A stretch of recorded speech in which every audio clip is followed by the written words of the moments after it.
Hello everyone and welcome. Today's rule is know when not to answer. This is one of my favorite rules.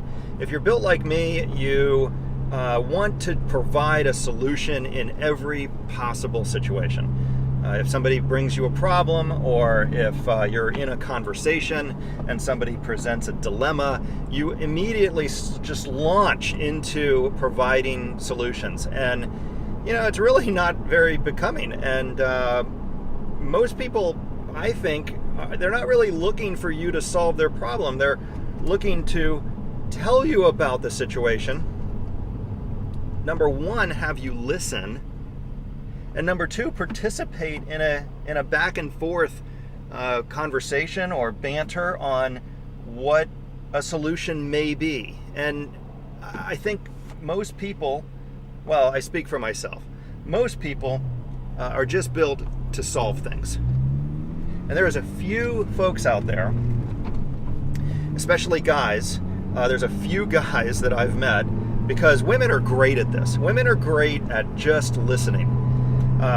Guys, for the most part, don't.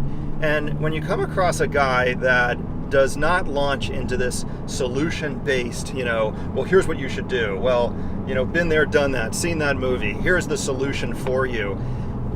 When you find guys that don't do that, it's really very interesting. They're just more effective at ultimately building the relationship, inevitably solving the problem, because they stay out of their own way. That's probably the best way that I can explain it, is the art of getting out of your own way. So if you're a guy that's built to just deliver a solution, how do you combat this? Well, this rule is one that I think about frequently when people that I care about or that I'm responsible to lead, when people bring me problems, I listen, and I force myself. I think about this rule. I force myself to not provide an immediate answer, and that can be through text or email or through a conversation. Responses like, well, what do you think we should do? Have you thought about this? Have you talked to anybody else about this? Responding back with questions to sincerely learn more about the situation, but also to allow them to come up with with their own solutions. Because number one, I really think that's what people are looking to do when they share situations. But number two, the solution is going to be so much more effective if the person comes up with it on their own. So I think about this when I default in my mind to here's what you should do.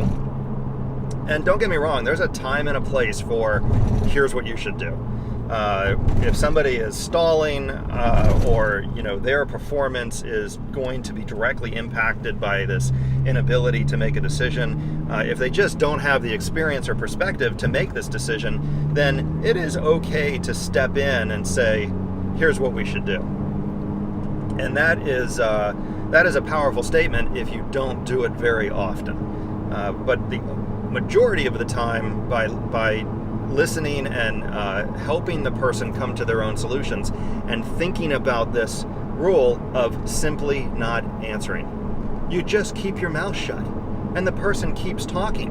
And then next thing you know, they're coming up with their own solutions. It's really very amazing. So anyway, this rule came to be because I was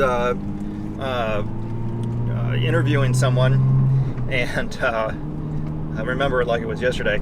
I'm interviewing somebody for a new position, and I was being observed by a senior manager in my same position.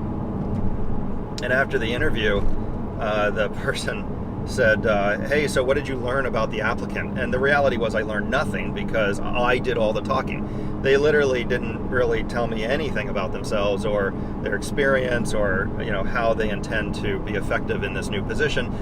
Nothing, because all I did was talk, and that solidified in my mind as, I need to learn how to keep my mouth shut, and what is a good catchphrase, what's a good mantra for me to to trigger that action in my mind to mainly keep my mouth shut. So anyway, as always, thanks for watching. Next week we'll have a new rule, and please subscribe if you like this channel so that you don't miss any of the rules coming up. Be sure to check out down in the notes below.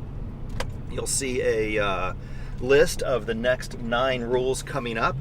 So if you find any of those topics interesting, yikes. Stop sign that I didn't actually blow through the stop sign, but that car kind of surprised me. Anyway, if you see any of the rules down in the notes that you find interesting, please subscribe, and you won't miss any of my videos. Thanks, and have a great day.